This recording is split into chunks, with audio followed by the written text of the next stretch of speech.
I checked out the Namco Museum archives on Steam, and what I'm about to tell you might make you...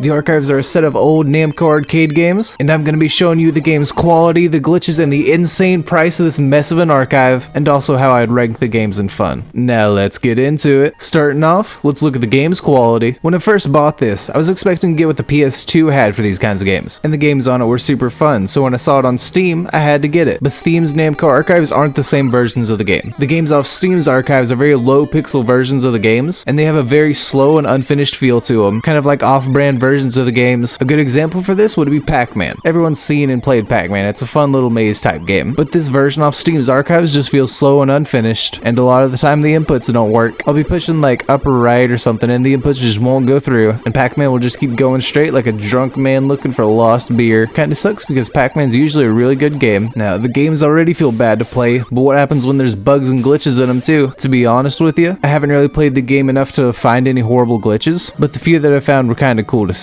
Like the minigun glitch in Sevience and Dragon Spirit, where you can press an alternate shooting key and you can shoot out an infinite amount of rockets and dragon breath at super speed. But there's also like graphical glitches too, mainly in like Sky Kid or Dragon Spirit. But now let's get on to the real reason why this archive is a scam. The Namco archives on Steam cost $20, which really isn't a lot of money. But when you compare it to other games of a similar price, you'll see that other games have about 2 to 3 gigabytes worth of content. This $20 game on Steam only has 20 megabytes. Knowing that there's 1,000 megabytes in every gigabyte, you'll see that this game is only about 2% the size of every other game comparable to this game. It's kind of like buying a carton of eggs, and when you get home you realize all you bought was eggshells. Now, I'm gonna go over how fun I think each of the games are, but most of them are pretty bad, so let's get into it. Tower of Draga. This game sucks. This game makes no sense. There's no way to dodge some of the attacks, and you move so goddamn slow. When I finished recording the video for this, I thanked God. Mappy. I enjoyed the PS2 version of this one, but in this one the cats can line up with you and there's nothing you can do to stop them. Galaxian. Galaga is like the hot sister of this game, and Galaxian's the high school dropout. You move super slow, and why is there a goddamn phone in the background? PacMan. Usually I like PacMan. It was actually one of the reasons I bought the archives, but this version just feels slow and off-brand. Super disappointing. PacMan Championship. PacMan Championship was okay. It's faster paced and there's an end to it. Kind of easier to play too, but it's super repetitive. Dragon Buster. This one's aight. The inputs are decent and the gameplay's pretty well. It's a harder game for sure. Splatterhouse Wanpaku Graffiti. This one's kinda cool. It's kinda like Rolling Thunder, but I haven't put that much time into it. Sky Kid. Sky Kid's unique in the fact that you can play a multiplayer. It's decent enough, but the PS2 version's better.